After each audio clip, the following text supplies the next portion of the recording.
দরুদ শরীফের মাধ্যমে মাত্র 1 ঘন্টার মধ্যে সব সমস্যার সমাধান। নাহমাদুহু ওয়া নুসাল্লি আলা রাসূলিহিল কারীম, আম্মা বা'দ, ফাআউযু বিল্লাহি মিনাশ শাইতানির রাজীম, বিসমিল্লাহির রহমানির রহিম। আমরা সত্য ঘটনা অবলম্বনে দোয়া কবুলের গল্পগুলো আপনাদের সঙ্গে শেয়ার করে থাকি। আপনি আপনার দোয়া কবুলের গল্পটা আমাদের সঙ্গে শেয়ার করতে পারেন, আমাদের চ্যানেলে প্রচার করা হবে। দোয়া কবুলের গল্প পাঠানোর জন্য আমাদের ইমেল আইডি ব্যবহার করবেন। আমাদের ইমেল আইডি হলো khalidhasan6695@gmail.com। এটা আমরা স্ক্রিনেও লিখে দিচ্ছি। আজকের এই দোয়া কবুলের গল্পটি দরুদ শরীফের মাধ্যমে দোয়া কবুলের গল্প। এই গল্পটি শোনার পরে বুঝতে পারবেন যে দরুদ শরীফের কত বেশি পাওয়ার এবং কত বেশি ফজিলত। এবং এই গল্পটি শোনার পরে আশা করি ইনশাআল্লাহ আপনিও দরুদ শরীফের উপরে ভক্তি সহকারে আমল করতে শুরু করে দেবেন। কারণ দরুদ শরীফ আমল করার পরে আপনি যে কোনো কঠিন দোয়া কবুল করাতে পারবেন ইনশাআল্লাহ।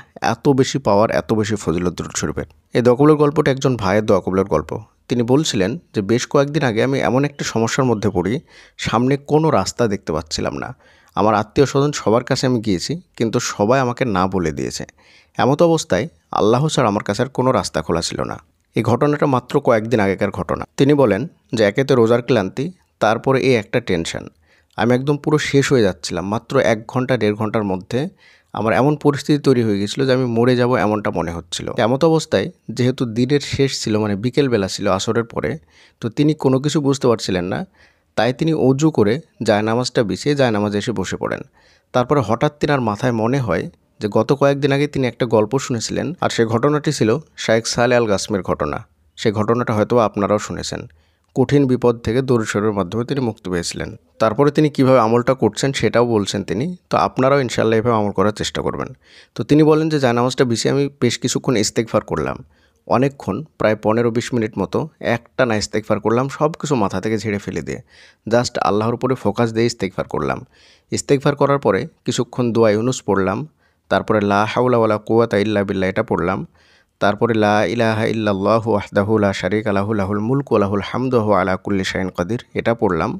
তারপরে তিনি বলেন যে সুবহানাল্লাহি ওয়া বিহামদিহি সুবহানাল্লাহিল আযীম এটাও পড়লাম। কারণ এই সুবহানাল্লাহি ওয়া বিহামদিহি সুবহানাল্লাহিল আযীম এটা অনেক পাওয়ারফুল একটা জিকির, যেটার মাধ্যমে আল্লাহ সুবহানাহু ওয়া তাআলার খুব সুন্দরভাবে প্রশংসা করা হয়। তারপরে তিনি বলেন যে বসে বসে বেশ কিছুক্ষণ দরুদ শরীফ পড়লাম।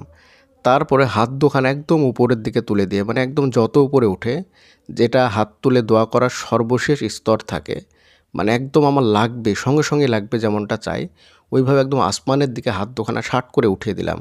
দেওয়ার পরে দু একটা শব্দে আল্লাহর প্রশংসা করলাম, যেমন আলহামদুলিল্লাহি রাব্বিল আলামিন, সুবহানাল্লাহি ওয়া বিহামদিহি সুবহানাল্লাহিল আযীম। এই প্রশংসাগুলো দু একটা বাক্যে করে একদম মন থেকে করলাম। করার পরে তিনি বলেন যে আমি একদম একটানা দরুদ শরীফ পড়তে শুরু করে দিলাম। তিনি বলছিলেন যে সেই হাদিসটা এবং সেই ঘটনাটা আমি বারবার মনে করছিলাম। শুধুমাত্র কোনো ব্যক্তি যদি দোয়ার মধ্যে আল্লাহর প্রশংসা করে তারপরে শুধু দরুদ শরীফ পড়ে, তাহলে আল্লাহ তাআলা তার দুনিয়া ও আখিরাতের সব কিছুর জন্য যথেষ্ট হবেন। মানে আল্লাহ তাআলা তার দুনিয়ার সমস্ত প্রয়োজনকে পূরণ করে দেবেন এবং তার গুনাহও ক্ষমা করে দেবেন। তো এই ভাই তিনি বলেন যে এইভাবে আমি দরুদ শরীফ পড়তে শুরু করে দিলাম। তিনি বলেন যে একটানা কতক্ষণ দরুদ শরীফ পড়েছিলাম আমার ঠিক মনে নেই, তবে অনেকক্ষণ দরুদ শরীফ পড়লাম। একদম মনোযোগ সহকারে, ভক্তি সহকারে দরুদ শরীফ পড়তে শুরু করে দিলাম। এভাবে অনেকক্ষণ দরুদ শরীফ পড়লাম। তখন আমার মাথায় আর কোনো টেনশন ছিল না। সব কিছু মাথা থেকে ঝেড়ে ফেলে দিয়ে জাস্ট আল্লাহর প্রতি ভরসা করে, আল্লাহর উপরে মনোযোগ দিয়ে ভক্তি সহকারে দরুদ শরীফ পড়ছিলাম। এভাবে পড়তে পড়তে একটা সময় যখন আজানের সময় হয়ে গেল, মানে ইফতারের সময় হয়ে গেল, তো ইফতারের কিছুক্ষণ আগে আমি আর হাত দুটো উপরের দিকে রাখতে পারছিলাম না, মানে হাতগুলো কনকন করছিল, ব্যথা করছিল, তাই হাত দুটো আমি নিচের দিকে নামিয়ে নিলাম। এভাবে দোয়া করতে করতে যখন হাত দুখানা নামিয়ে নিলাম এবং জায়নামাজ থেকে ওঠার আগে পুরো ভরসা করে নিলাম যে আল্লাহ কোনো না কোনো রাস্তা দেখাবেন, কারণ মাগরিব পরেই আমার সেই সমস্যার সমাধান হওয়া লাগতো। তিনি এখানে নির্দিষ্টভাবে কোন সমস্যার কথা সেটা উল্লেখ করেননি, কারণ তেনার হয়তো কোনো সিক্রেট বিষয় যেটা মানুষের সামনে বলা যাবে না। তো তারপরে তিনি যখন ইফতারটা করলেন, ইফতার অনেক কষ্ট করে করলেন।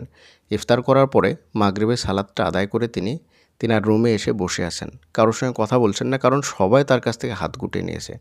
তিনি তখনও কিছু বুঝতে পারছেন না, জাস্ট আল্লাহর প্রতি ভরসাটা আছে মনের মধ্যে যে আল্লাহ কোনো না কোনো রাস্তা একটা দেখাবেন।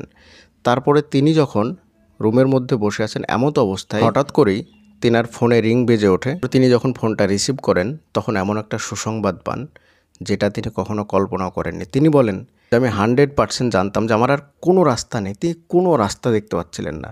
জাস্ট ফোনটা তিনি বিসমিল্লাহ বলে রিসিভ করলেন। তারপরে ওপার থেকে এমন একজন ব্যক্তি তিনাকে সুসংবাদ দিলেন যেটা তার কোনো আত্মীয় স্বজন না, কোনো ভালো ফ্রেন্ডও না, তার সঙ্গে ভালো কোনো সম্পর্ক নেই, এমন একটা দূরের মানুষ, যে মানুষটা তিনাকে এইভাবে হেল্প করবেন সেটা সে কখনও কল্পনা করেনি, স্বপ্নেও কল্পনা করেনি। তারপরে আল্লাহ তাআলা সেই মানুষটার মাধ্যমে তিনাকে গায়েবীভাবে সাহায্য করলেন। তার ভাষ্যমতে 100% কোনো রাস্তা ছিল না। এমন কঠিন মুহূর্তে দরুদ শরীফের মাধ্যমে আল্লাহ তাআলা তিনাকে সাহায্য করলেন।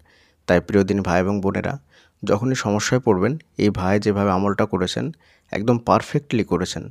জায়নামাজটা বিছিয়ে দিয়ে যেভাবে আমলগুলো করেছেন সেভাবে আমল করবেন এবং হাত দুখানা তুলে শুধুমাত্র দরুদ শরীফ পাঠ করবেন। আল্লাহর প্রতি ভরসা করবেন, বাড়তি কোনো টেনশন নেবেন না। ভাববেন যে আল্লাহ আমার কোনো না কোনো রাস্তা বের করে দেবেন। দেখবেন আল্লাহ তাআলা আপনাকে এমনভাবে সাহায্য করবেন যা আপনি কখনো কল্পনাও করেননি।